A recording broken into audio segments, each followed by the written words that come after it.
இலக்கணம் கண்டறிதல். தங்கை கடைக்கு போனாள் எனும் வசனத்தில் தங்கை என்பது உயர்திணை பெண்பால் ஒருமை. போனாள் என்பது இறந்த காலம். அடுத்த வசனம் கவிதா வீணை வாசித்துக் கொண்டிருக்கின்றாள்.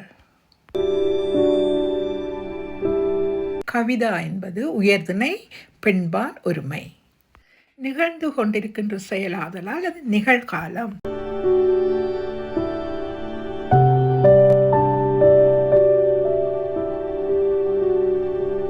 மூன்றாவது வசனம் அவர்கள் நாளை எங்கள் வீட்டிற்கு வருவார்கள். இந்த வசனத்தில் அவர்கள் என்பது உயர்திணை. அவர்கள் என்பது ஆணும் பெண்ணும் இணைந்து பன்மையை குறிப்பது பலர்பால்.